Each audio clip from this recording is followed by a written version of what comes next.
Republican Heidi Ganahl is taking on the incumbent Jared Polis. Our political specialist, Sean Boyd, profiles both. Earlier in the newscast, we heard from the governor. Now we learn more about Heidi Ganahl. My kids are my biggest cheerleaders. Heidi Ganahl will tell you she's a mom on a mission to be governor of a state that she says is in a state of decline. Homelessness is out of control, crime is skyrocketing, our kids aren't learning what they need to, and it's too darn expensive to live here. A successful entrepreneur, founder of several charities, and the only Republican to hold statewide office in Colorado right now, Ganahl says kids will be her top priority. Our kids are struggling right now. We have one of the highest suicide rates in the country for kids, one of the highest drug addiction rates for kids in the country. 60% of our kids can't read, write, or do math. That is not the Colorado I grew up with. She says she would increase school choice, make sure more money goes to teachers instead of administrators, and push for transparency in education, as well as in state spending. She opposes a state law funding transportation projects with billions of dollars in new fees. Let's just put it to a vote of the people of Colorado like it should have been, as a tax, not fees, and they can decide if they want to fix their roads in this state. Here's a simple plan. It's going to honor what I think the people of Colorado and leaders in transportation say would relieve a lot of the congestion and help us get across the state easier. And then it sunsets, so it's not this ongoing boondoggle. But she doesn't have a backup plan if Coloradans say no to a tax increase, and they have repeatedly, which is why the legislature increased fees.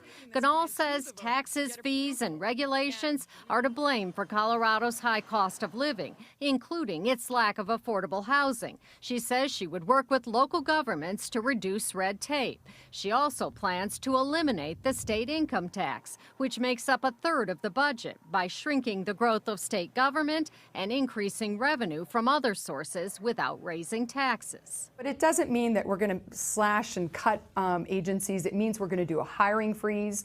We're going to cut back on the vacancy funds. We're going to take a soft approach. It's going to take a while, but we can get there. But even analysts who say her plan is fiscally sound question whether it's politically feasible. Ganahl says she's not only focused on lowering costs, but crime. She says she would push to make fentanyl possession and auto theft felonies. Flyers claiming she would criminalize abortion, she says, are simply false, although she opposes the new state law. I will not make any fundamental changes to our abortion stance in Colorado without taking it to a vote of the people of Colorado. I promise that. Ads suggesting she's an election denier, Ganahl says, are also false. While her running mate did once say the 2020 election was stolen, he now says it wasn't. You know, we all make mistakes. We all say things that we don't intend to. My goodness, especially in politics. Are you the MAGA candidate?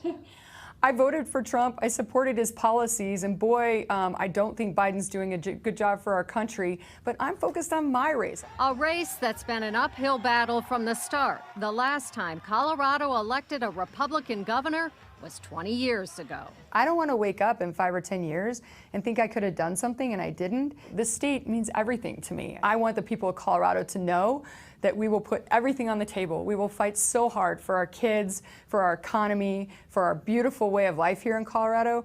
Sean Boyd, covering Colorado First.